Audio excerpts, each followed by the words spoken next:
ça vous dit? Moi, oui. Ça fait super longtemps que j'en ai pas fait. Et c'est quand même le type de vidéo bien sympathique pour apprendre à se connaître et pour partager autour de différentes thématiques. Donc j'ai choisi d'en faire un cette fois-ci non pas autour du livre, mais autour des films. J'en avais déjà fait un il y a quelques temps de ça, il y a sans doute 1 an maintenant, sur le même sujet. Parce que le cinéma c'est aussi alors une passion je sais pas, mais en tout cas un grand loisir, parce que j'ai eu la chance dans ma vie de rencontrer quelqu'un qui m'a appris à aimer les films au-delà simplement de l'histoire, mais vraiment de m'intéresser aux acteurs, aux réalisateurs, aux musiques de films, etc. Donc c'est toujours un plaisir pour moi de découvrir certains films. J'ai mes films cultes, j'ai mes répliques cultes comme beaucoup de personnes, et je vais partager ça avec vous.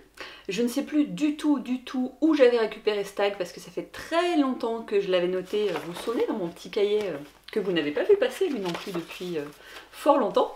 Donc désolée, je ne sais plus de qui il est, mais en tout cas je veux vous noter en commentaire, enfin pardon, sous la barre d'infos toutes les questions, et si vous avez envie de le reprendre ou simplement de répondre sous la vidéo, faites-vous plaisir. Il y a 15 questions. Question numéro 1. Quel est le film vu jeune qui vous remplit de souvenirs? Alors plus qu'un film, c'est vraiment une période de ma vie qui correspond à, on va dire, ma 5e. Donc ouais, ça date, pas la peine de me le rappeler. En fait, ça a été les premières fois où je suis allée au cinéma sans mes parents, avec mes petits copains et copines de classe. On y allait, je crois, le vendredi soir, me semble-t-il, ou samedi soir, je sais plus bien. Chaque fois, c'était une maman qui nous amenait à 4 ou 5, on se retrouvait tous au cinéma, et une autre maman ou un autre papa se dévouait pour venir nous chercher après la séance. J'ai vu plein de films à cette époque-là, je suis pas vraiment capable de vous en citer un précisément. Par contre, je me souviens beaucoup de ces moments-là parce que je les attendais avec impatience, parce que c'était, voilà, je m'assois à côté de ma copine, on partage le paquet de bonbons, et puis il y a les premiers garçons, est-ce qu'il va s'asseoir à côté de moi, est-ce qu'il va se mettre entre moi et ma rivale, est-ce que nos épaules vont se frôler pendant la séance? C'était voilà les premiers un petit peu touche pipi de l'époque. Et voilà, c'est vraiment le cinéma, ça a commencé presque comme ça pour moi, on va dire. Et j'adore me rappeler de ces moments-là. Question numéro 2. Un film que vous connaissez absolument par cœur. Il va s'agir, et j'assume, de American Girls. Voilà, je kiffe ce film. J'ai un petit côté, les films pour ados qui servent à rien, qui souvent sortaient, vous savez, à l'été, au début de l'été. Ça a été l'époque un petit peu de pas mal de trucs comme, comment ça s'appelle, comme les Scream par exemple, comme les American Girls, il y en a eu beaucoup, comme les Save the Last Dance et autres conneries du genre. Mais voilà, American Girls, ça me rappelle tout ce côté que j'aime bien des films américains pour ados, avec le lycée, les épreuves, les pom-pom girls, ce genre de trucs. C'est totalement absurde, c'est un film ridicule qui n'apporte rien, mais la bande son me fait délirer. Il y avait dedans Elissa Dushku, ou Dushku, je ne sais pas comment il faut prononcer, qui jouait donc Faith dans Buffy, que j'adore, donc forcément je crois qu'au départ je la regardais surtout pour ça, et il y a quelques scènes qui sont absolument cultes, et ce film me fait délirer. Voilà, si j'ai envie de me passer un après-midi zéro prise de tête, il y a de fortes chances pour que je regarde et re-regarde American Girls. Bref. Question numéro 3. Quel film a bouleversé votre jeunesse? Il va s'agir du film The Crow. Le tout premier, celui qui date de 93 avec Brandon Lee, qui est un film en fait assez noir, que j'ai pas forcément compris à l'époque, mais qui m'a énormément marqué, où on suit en fait un jeune couple qui est assassiné le soir d'Halloween, et une légende amérindienne explique qu'en fait quand une personne meurt dans des circonstances dramatiques et qu'elle ressent le besoin de se venger, elle revient sur Terre en fait sous la forme d'un corbeau pour exercer sa vengeance. Et ce film est très noir, aussi bien dans la réalisation que dans, encore une fois, les musiques. Et je sais pas, moi il m'a vraiment marqué, je l'ai vu je sais pas combien de fois, c'est un des films que j'ai vu le plus souvent. Je ne l'ai pas revu depuis très longtemps parce que je veux garder cette émotion forte en moi. Me suis fait tatouer Le symbole de The Crow, ça a été mon premier tatouage. Je voulais le faire quand j'avais 14 ans, j'ai attendu mes 18 ans pour pouvoir le réaliser.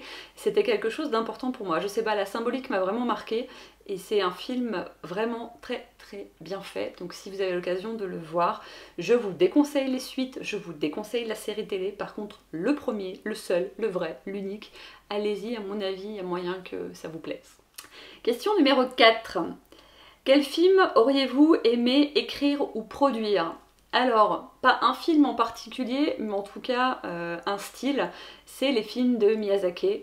Je les trouve absolument incroyables, aussi bien au niveau des histoires, enfin au niveau de l'imagination, je pense que ce gars a beaucoup à nous apprendre. Et c'est beau, c'est poétique, j'aime beaucoup le côté, on va dire, croyance, légende, mythologie. Il y a beaucoup de niveaux de lecture en fait et de compréhension dans ces dessins animés, vraiment au sens premier du terme, animation. Et je rêverais d'avoir cette capacité à réaliser des chefs-d'œuvre comme lui arrive à le faire, quoi. Question numéro 5. Un film qui vous donnerait envie de faire du cinéma. Alors, zéro originalité sans doute dans ma réponse, mais quand je vois des gars comme Tim Burton ou Quentin Tarantino, j'aimerais beaucoup rencontrer ces gars pour discuter avec eux et pour leur demander d'où ils sortent ça. Parce que Tarantino par exemple, on peut aimer ou pas ce qu'il fait, il a quand même une patte, il a un style qui est très affirmé. Quand vous regardez tous ses films, vous trouvez vraiment des pièces maîtresses, de même dans les films de Burton. Et moi je suis subjuguée par ces univers, je trouve ça fantastique. Et c'est encore du vrai cinéma, loin des grosses productions, loin des ah bah tiens je te prends le dernier Marvel et je t'en fais 15 sorties différentes, ah bah tiens je te fais la xème réécriture de tel ou tel Disney, pour donner un exemple récent. Et moi je suis admirative de ces gens-là, quoi. Donc ouais, si j'avais dû être réalisatrice, j'aurais bien aimé être quelqu'un de cette trempe-là. Ensuite, question numéro 6. Quel est le film que vous avez vu plusieurs fois au cinéma? Le film que j'ai vu le plus souvent, c'est Roméo plus Juliette, donc de Lutzmann, je sais jamais prononcer son nom à ce petit monsieur. Là aussi, univers absolument hallucinant. Alors, ça contredit un peu ce que je viens de dire juste avant, puisqu'il s'agit d'une réécriture en quelque sorte de Roméo et Juliette, mais quel talent, quoi. Quel talent, parce que, pour ceux qui ne l'auraient pas vu, c'est le texte original, mais version 21e siècle, donc avec une ambiance et une musique 21e siècle, avec des textes de Shakespeare, quoi. C'était une idée de génie de faire ça. C'était les premiers rôles de DiCaprio qui étaient assez peu connus à l'époque, même s'il avait déjà fait quelques films comme Basketball Diaries par exemple, entre autres. C'était un des premiers rôles de Claire Danes, même si elle avait déjà joué dans des séries télé, et je les ai trouvés géniaux. Et la bande son, là aussi, m'a marqué, mais je l'écoute encore aujourd'hui, j'en suis arrête dingue. Et j'ai donc vu ce film au cinéma, hein. Donc je vous parle pas de nombre de fois où je l'ai vu après en DVD, mais je l'ai vu au cinéma, me semble-t-il, pas loin de 10 fois, et ce en l'espace de 15 jours, 3 semaines. C'est vous dire à quel point j'étais j'étais accro. Ensuite, question numéro 7. Votre film classique préféré? Alors ça fait très longtemps que je ne l'ai pas vu, donc peut-être que si je le revoyais, il aurait mal vécu, mais c'est Le Magicien d'Oz. La toute première version en noir et blanc, que j'ai vu d'ailleurs pas en noir et blanc, je l'ai vu colorisé à l'ancienne, c'était pas très joli, hein, mais j'aime beaucoup ce classique-là, je le trouve très chouette, pareil au niveau des idées en fait qu'il véhicule. J'ai pas lu Le Magicien d'Oz. Voilà, j'en ai lu des extraits, j'avoue, mais à culpa.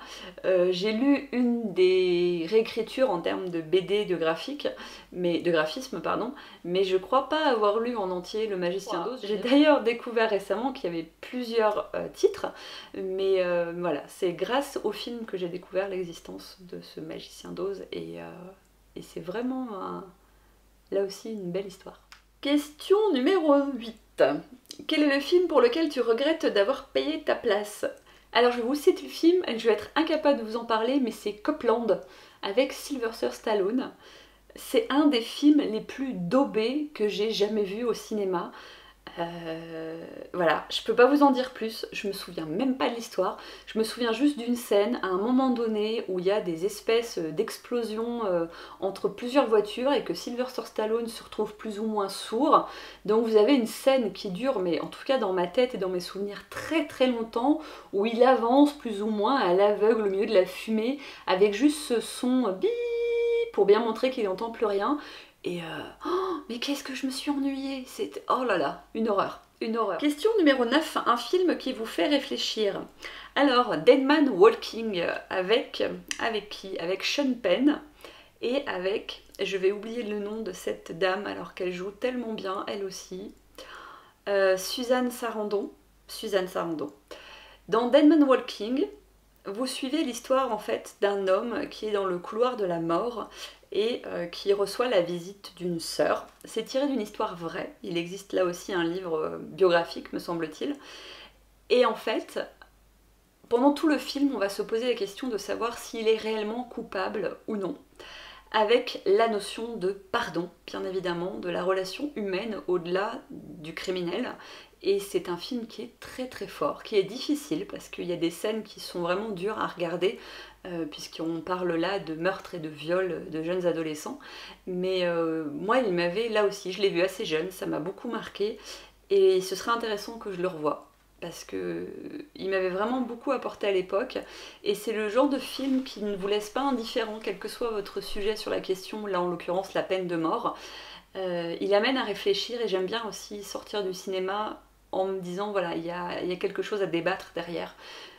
On est vraiment aux deux écarts, hein, avec le American Girls dont je vous parlais tout à l'heure, et ça maintenant c'est vraiment le grand écart, mais le cinéma comme pour les livres, c'est ça pour moi en fait, c'est vraiment remettre en question ma vie, avec des fois des moments de pur délire où je ne me prends pas la tête, où vraiment j'y vais pour décompresser et pour me mettre en mode j'ai plus de cerveau, et d'autres fois au contraire j'ai envie de pousser plus loin, au-delà du film, ma réflexion. Question numéro 10.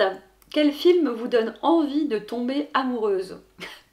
Alors, aussi bizarre que ça puisse paraître, je vais vous parler du film Infidèle, avec Alexandra Lamy et notre pseudo-vedette française dont j'ai oublié le nom, Jean Dujardin.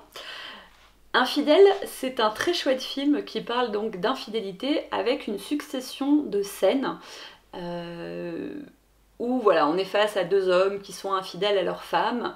On est vraiment dans le cliché, il y a des trucs qui sont vraiment très très gros, voire même grossiers, et il y a des scènes beaucoup plus subtiles, notamment la scène entre Alexandra Lamy et Jean Dujardin, où en fait il lui avoue plus ou moins qu'il a été infidèle, et elle fait de même.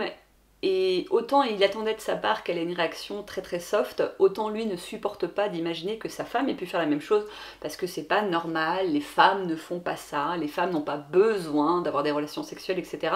Donc en plus de ça, ça amène l'idée quand même qu'il n'y a pas de raison qu'une femme soit une salope quand un homme est un bel homme de faire ce qu'il fait, n'est-ce pas? Donc c'est joli parce qu'on sent vraiment l'amour qu'il y a entre eux à ce moment-là. Et voilà, et ça pose la question de la fidélité et de l'infidélité dans le couple. Et alors dire est-ce que ça me donne envie de tomber amoureuse? Non, pas forcément, mais je trouve que c'est intéressant parce que justement, c'est pas parce qu'il y a infidélité qu'il y a un manque d'amour, ça peut être différent, ça peut être beaucoup plus compliqué que ça. Et c'est ce qu'essaye de montrer parfois ce film. Donc je le trouve important pour ça. Ensuite, qu'est-ce qu'il y a comme question? Question numéro 11. Un film à se tordre de rire. Tucker et Dale fight le mal. Je suis tombée sur ce film complètement par hasard, un soir où je cherchais en streaming un truc à regarder en mode zéro prise de tête. Et ce film est absolument délirant. On est face à deux vieux garçons qui vivent au fond des bois, qui vont se retrouver face à une bande d'ados qui les prend pour deux tueurs en série. Et il va y avoir effectivement une succession de meurtres qui malheureusement sont plutôt dus aux fruits du hasard. Et c'est à mourir de rire. C'est vraiment à mourir de rire parce que ça reprend toutes les ficelles du film pour ados type Scream par exemple, dont je parlais tout à l'heure, mais en mode potache, et c'est très très drôle quoi. Je me suis vraiment amusée avec ce film, je vous le conseille là aussi. Question numéro 12. Un film qui vous a révélé un acteur que vous suivez désormais. Alors c'est pas vraiment mon cas, je crois pas suivre spécifiquement un acteur ou une actrice, même si c'est vrai que quand je vois telle ou telle personne à l'affiche, je vais y aller plus spontanément. Par exemple, Julianne Moore, où généralement je passe de bons moments, donc je vais plutôt choisir ses films quand je la vois à l'affiche. Ou une Jodie Foster aussi d'ailleurs. Par contre, j'ai un gros tic qui peut être particulièrement désagréable. Alors je ne le fais pas au cinéma, hein. Soyez rassurés si un jour on va au cinéma ensemble. Par contre je le fais souvent quand je regarde un film en DVD. J'ai la très mauvaise habitude de bloquer sur la tête des gens. C'est-à-dire que si je suis face à un acteur ou une actrice que j'ai déjà vu, que ce soit dans une télé ou dans un autre film, et que je n'arrive pas à trouver immédiatement le contexte, ça peut me pourrir tout mon film. Parce que je vais chercher, et du coup décrocher de l'histoire, décrocher du personnage, et c'est abominable. Je vais avoir le même type de problème avec des voix de doublage qui sont connues. Dernièrement, j'ai regardé un film où en fait la voix du doublage c'était la voix officielle, on va dire, de Indiana Jones, et je bloquais jusqu'à ce que je trouve que c'était Indiana Jones. C'est un peu pénible comme truc, je vous avoue. Question numéro 13. Un film qui vous a fait pleurer comme une madeleine. Très récemment, en tout cas cette année, Vice Versa. Vice Versa, sans tout vous raconter, mais pour ceux qui l'auraient vu, j'ai pleuré très spontanément en regardant la scène de l'ami imaginaire. Voilà. J'ai pas compris ce qui m'arrivait. J'étais au cinéma, tout se passait très bien, je trouvais ce film à la fois joli, poétique, émouvant, avec là aussi quand même de bonnes idées derrière. Et d'un seul coup, cette scène, et je me suis mise à pleurer, mais ça venait, là à le redire, j'ai envie de pleurer encore, c'est vous dire, ça venait vraiment du fond de moi. J'ai pas pu le gérer, j'ai pas pu l'empêcher, le contrôler, c'était des lames, je sais pas, de mon enfant intérieur, c'était très spontané, et je me suis retrouvée complètement con, à chialer comme une gosse, et je pouvais rien y faire, donc bah j'ai pleuré, hein. Qu'est-ce que vous voulez que je vous dise? Question numéro 14. Un film dont vous avez aimé un personnage en particulier. Alors ce serait le duo Sophie Marceau et François Cluzet dans un film qui s'appelle Une rencontre, où en fait on découvre Sophie Marceau qui est en couple et François Cluzet qui est en couple, qui vivent tous les deux un vrai coup de cœur l'un pour l'autre, avec là aussi la question de qu'est-ce qui se passe? Qu'est-ce qu'on fait? Est-ce qu'on prend le risque? Est-ce que cette histoire en vaut la peine? Est-ce que je détruis tout ce que j'ai construit pour une nouvelle histoire? Est-ce que c'est juste un crush et ça va passer? Et on est voilà sur des personnages qui ont autour de 40-50 ans, qui sont déjà bien installés, bien posés, avec voilà une famille, des enfants, etc. Et ce film m'a vraiment beaucoup touchée, émue. Ce sont des thématiques qui m'interpellent, cette notion de couple, de comment on la construit, de ce qu'on nous apprend sur c'est quoi un couple, c'est quoi le prince charmant, c'est quoi le mari parfait, l'épouse idéale, qu'il faut tout mener de front et tout, alors qu'on est juste des humains avec des émotions qui peuvent nous submerger à un moment ou à un autre. C'est pas parce que vous êtes en couple avec quelqu'un et que vous êtes amoureux et que vous avez l'impression que c'est pour la vie que demain vous n'allez pas vivre un tsunami émotionnel qui va remettre en cause toutes vos croyances. Et qu'est-ce qui reste après? Qu'est-ce qui se passe, quoi? Ça veut pas dire qu'il faut tout détruire non plus, mais c'est des moments qui sont intenses, qui sont beaux à vivre, et ce film, donc Une rencontre, transmet ça assez bien, je trouve. Donc c'est aussi un film que je vous conseillerais. Et enfin, dernière question. Le film que vous regardez chaque année. Il s'agit de Love Actually, qui est un film bien cliché, made in USA, avec plein d'acteurs connus. Ce sont ces films un petit peu qu'on nous sort en période de clé, Noël, Saint-Valentin, avec plein de petites histoires entrecoupées, avec plein d'acteurs bien connus généralement qui viennent se faire un petit coup de pub au passage. Ça c'est pour le côté un petit peu marketing on va dire. Mais à côté de ça, Love Actually, moi je suis fan de ce film. Je suis fan de la reprise de la chanson de Mariah Carey. Je suis fan d'une scène en particulier où on voit l'autre beau gosse dont j'ai oublié le nom faire sa petite danse là avec ses petites fesses moulées. Du côté bien kitsch d'un vieil acteur qui nous reprend des chansons complètement dépassées avec ce côté un peu has-been que je trouve très drôle. Des petits enfants au milieu qui vivent leurs premiers émois amoureux, le tout avec des flocons, de la guimauve, du paquet cadeau et donc du Noël. Et voilà, tous les ans à Noël, il n'y a pas moyen que je ne regarde pas ce film. Donc je l'ai vu aussi souvent que Roméo et Juliette, The Crow et d'autres qui font partie de mon top 10. Mais je m'en lasse pas, quoi. Que voulez-vous, c'est un rituel pour moi, vraiment. Voilà, c'est tout pour ce tag. Si vous avez envie de le faire, donc je vous le redis, je vous mets toutes les questions dans la barre d'infos, il suffira juste de vous faire un petit copier-coller. Sinon, vous pouvez répondre à quelques-unes d'entre elles en commentaire. Et je vous dis, moi, à très bientôt. Ciao!